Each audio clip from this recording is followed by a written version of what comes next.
Good morning, good afternoon, good evening, or wherever you are. Okay, my name is Ismail. I'm a physician here in Durban, South Africa, and I'm in between patients at the moment, so I've decided to do a little video.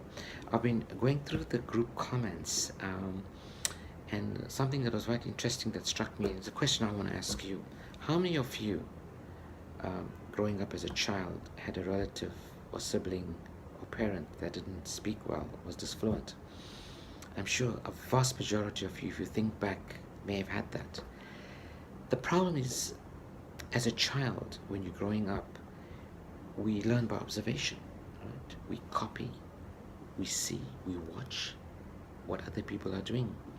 And the people that are closest to us and that surround us, whether it's our parents, our grandparents, our siblings, these are the people that we will observe, that we will watch, and we will copy. And often, if they are disfluent, by you modeling them, you may also become disfluent. And you must also remember that children as a whole, a big proportion, I'm not sure exactly what the percentage is, and you can check that up, but a big proportion of children growing up, right, are disfluent. Right? They may have disfluent tendencies, but they tend to grow out of it. 95, 96, 97% of these children will grow out of it.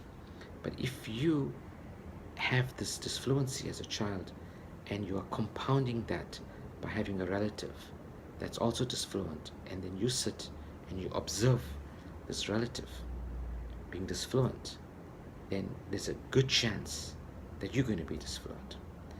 But remember, disfluency that you've learned by observation, right, by copying, by mimicking, is a habit. So it's a habit. You can change that, and that's a powerful, powerful message that Michael always tells us, and it's a true scientific truth that you can overcome that, because when it's a habit, when it becomes a habit, and habits take from 18 days to 266 days to develop and to form, they then move into your subconscious, right, into areas of the basal ganglia, where they kind of become automatic, because your prefrontal cortex, all right, your conscious brain, does not want to expend energy into analyzing and trying to create new patterns for every single scenario or situation. So what happens is that when you are faced with a certain scenario, you actually default into your subconscious brain, and your brain then looks for a similar scenario that you were exposed to, that you experienced, and defaults to that, and that habit then comes to the fore.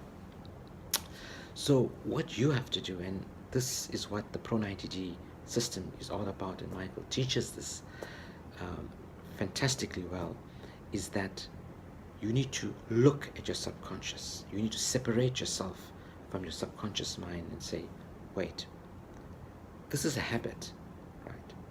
And the prefrontal cortex of your brain needs to identify that, needs to appreciate that, and say, I'm now consciously going to create a new habit, and I'm going to override that. Okay? You're going to create a new habit, and you're going to override that. The issue is, it takes time for that to happen, depending on the complexity of the habit. Speech is a very complex habit, as we all know. Some people have been speaking disfluent for decades, and now you want to try and overcome that pretty quickly, but you can. It takes just a few months. I would suggest that a complex habit, like trying to change the way you speak or transform the way you speak, is probably going to take you about 8 to 9 months, maybe a year. But that means that for that year, you're going to have to buckle down. You're going to have to practice.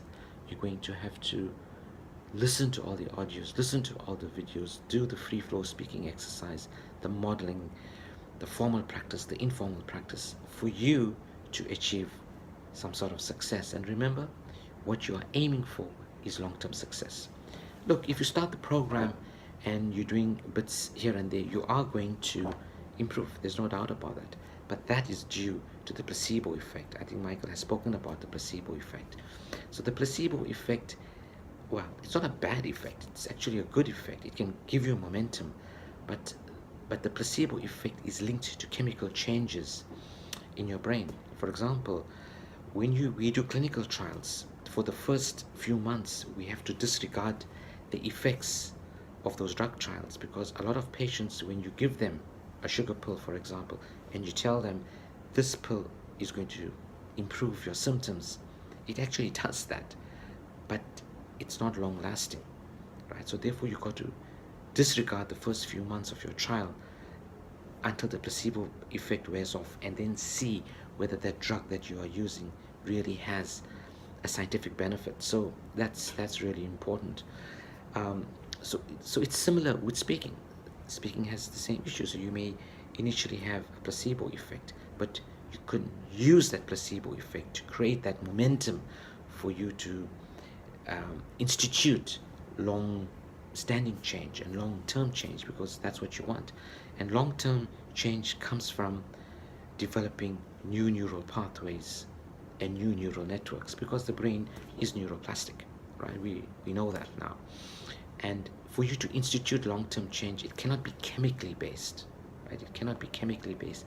It has to be structurally based, and that's an important concept that everybody has to understand, and appreciate that this is long-term.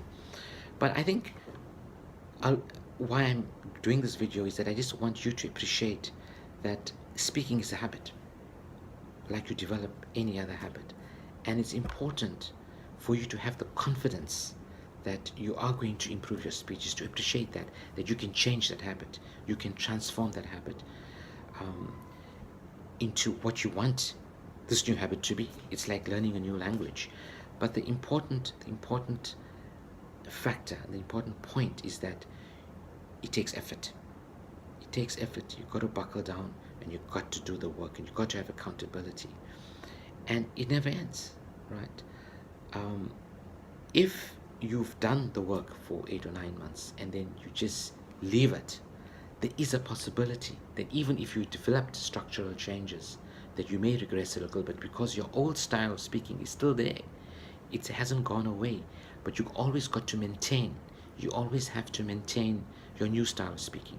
Even if you spend a year or more in trying to transform your speech, you've got to be at it. Like everything else, if you're a surgeon, right, and you've operated very, very well, and you take a year's break and you go back into the operating theater, you're going to be very rusty, and you're going to be scared, because you haven't practiced. It's exactly the same with speaking. Speaking is something very similar to everything else, is that you develop a habit, a good habit. This is the new speaking style, but you've got to keep on maintaining that new speaking style. So I hope this has been helpful. Just a short video, and I just put my thoughts forward. Yeah, see you soon. Bye-bye. Take care.